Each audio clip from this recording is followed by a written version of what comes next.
Yo, what it do, y'all? It's your man Mike Ty in the Gaming Savant here with my homeboy Dom, and we are bringing y'all our top 10 games of 2020. For all y'all that know, 2020 was a very interesting year, to say the least, inside of gaming and outside of gaming. But this was to me, this was actually a really good year for gaming. A lot of good stuff that we've been waiting half decades for came out. A lot of surprises came out, and we have honorable mentions, games we wish we played, a full list. How did you feel about the games this year, Dom? Like you said, considering everything that happened this year, I will say for the most part, it was actually a pretty good year for game. Like you said, the game that we've been waiting to open. Well, I know me personally, I've been waiting since like 96, 97. Somewhere around there. Yeah, it finally came out, and definitely getting disappointed. So yeah, man. And we got some good, fantastic original IPs finally, which is something that I think we've all been clamoring for. Like, look, we're all fans of sequels and reboots and remasters, but without like those original IPs, think about if we would never got like the first Gears of War game on Xbox 360. Exactly. Or the first Halo or the first Uncharted. Just think if those games were never created or something else not as good was created in its place. So I mean, yeah, man, 2020, it was iffy, you know what I'm saying, for the most part, but for video games, unless you missed out on new gen console, it was a pretty good year for games, I will say. Oh yeah, most definitely. So we're gonna kick off our list since there were so many games that came out, and I feel like you and me both have a fairly wide range of games that we're interested in genres. First off, we're going to start with games that we wish we got to play. So basically, games that came out, just never found the time to play or didn't get a chance to purchase in time. I'll go through mine. I only have about 6 here. The first one, which I'm really, really mad that I didn't get a chance to play, was Spider-Man Miles Morales. I actually own this game now. Bought it for Christmas. Haven't played it yet because I kind of want to get through some other things first. And I know it's kind of a shorter experience than the regular one. But if it's anything like the original Spider-Man that came out in 2018, I think that was my top 1 or 2 games of the year for that year. I know I'm definitely going to be a fan of it, especially with Miles Morales. If you've seen Into the Spider-Verse or if you know of Miles Morales, then you'll be very excited for this game. Next one is Wasteland 3. This is what do you call it? CRPG, ARPG, one of those isometric RPGs that came out to Game Pass. So that's how I was able. I did play maybe about an hour or so of it, but around the time it came out, other things came out. I think it came out like in August, and y'all know I play Madden heavy, so that kind of took the majority of my time. But that is one that I do plan to get back to. This next one, which I didn't even know came out this year. I just happened, some streamer that I follow was playing it, and I just started to watch it, and I was like, all right, this looks pretty cool. Make sure I'm pronouncing this right. 13 Sentinels, Aegis Rim, Aegis. This is actually made by Atlus, for y'all that don't know, are also the makers of the Persona series. So that's why I was really interested in it.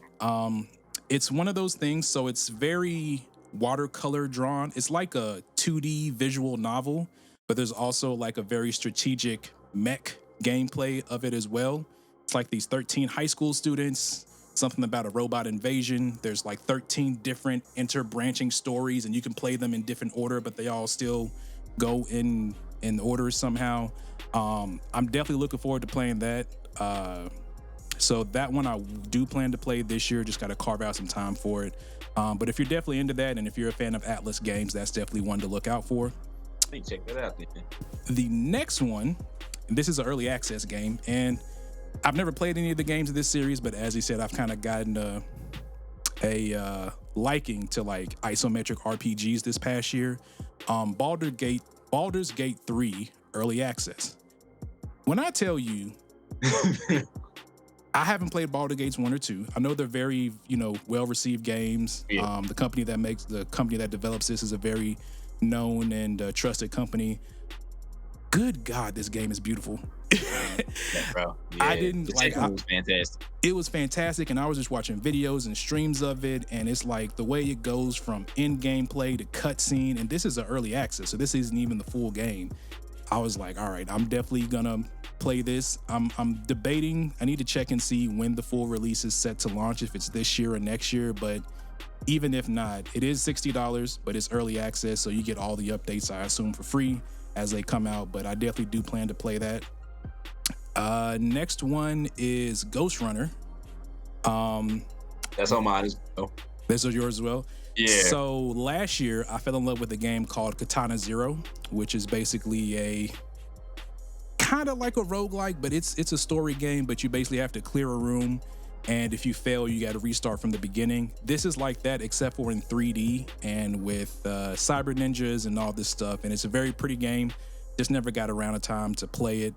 And also then, based around the cyberpunk universe too. Exactly, based around the cyberpunk universe. So you got your metal ninjas, your helmets that say weird faces and do stuff on it as well. But a very, quick reflex game. Kind of Mirror's Edge, like I want to say. Yeah, that's the first thing I thought of too. That it was kind of like Mirror's Edge, but like in the cyberpunk world. But definitely looking forward to playing that. And then the last one was a game that I heard about earlier this year or last year, and I didn't even know it was coming out until the day before it came out. Also on Game Pass. It's called Haven. How can I describe this? It's kind of like Journey, but it also has turn-based combat on it as well. It's the story of this man and this woman. Apparently they're married, they're together, they're stranded on this planet, and they got to get energy to get back to their home base. And they're basically floating throughout the planet, trying to figure out how to repair their ship or if somebody's going to send them help. One of those very, emotional, story-driven games. Looks very fun. I got to play a little bit of it, but not as much time as I wanted to. But that's another one I want to put more time into. Also, it's on Game Pass. So if you want to play it on their PC and Xbox, you have that as well. But those are my games that I wish I got more time to play. What do you have on your list, Dom? So you already mentioned Ghostrunner, which is another game that I definitely want to get around to, especially considering the fact it's not like a full price game too, so it's really no reason to like play it. One I do have is Genshin Impact, which is a game that I've seen a lot of people playing. It's free to play. I just haven't gotten around to it. I do like the fact that I think it's 4 interchangeable characters you can play with. A lot more than that, actually. Oh well, you know what I'm saying. So, do you know what a gacha game is? Yeah. So it's that, but with Breath of the Wild gameplay. Boy, Breath of the Wild has influenced a lot of these games. It does. I actually played a good chunk of it when it first came out, and I like it, but you basically pick your character, male or female, and then you got like 3 tutorial characters that you get. One's fire, one's ice, and I think the other one's wind or something. And then the other characters you meet in the story, and it does the thing where like on their specific story mission, you get to use them.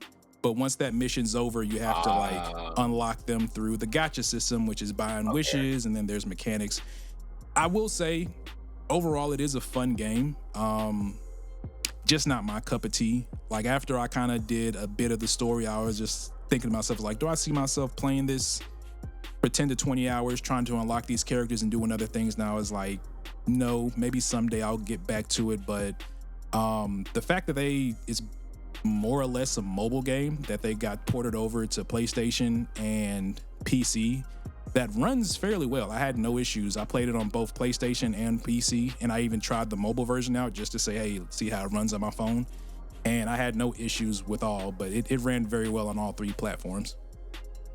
Okay, that's good to know. Also, I'm kind of glad you told me that, because I mean, the way these games sit up, I don't know if I just got enough time to just sit down and be trying to unlock all of these characters. Another one that I have is Hades, which because of you, I've become more, into like roguelike games lately. So, and I heard that game is just fantastic. You know what I'm saying? Like I've watched a lot of gameplay on it, and you kind of know how I am with certain games like that. So if I'm ready to play it, then yeah, I will definitely be checking it out this year for sure. Half-Life Alyx. Obviously, I didn't play that because it was, VR, and I don't have that right now. So, but when you think about how long we've been waiting to like any type of, this is probably the closest that we're gonna get to a Half-Life 3 if you're just being honest right now. Yeah. Very and true. From what I saw in the gameplay and the story that I saw, them going VR with this one was probably the best way to go because it looks fantastic. And last but not least is the game that I told you before we even started recording, Immortals Fenyx Rising. Another game that was influenced by Breath of the Wild, according, you know what I'm saying, with the influence of Assassin's Creed as well, which is two games that I am damn good fans of. So yeah, I want to get around to that. And like you said, the humor is kind of Family Guy as well, you know, the G-rated version of Family Guy. So yeah, combine everything that I love. So yeah, I am definitely looking forward to that. And those are just some of the games that I wish I played in 2020.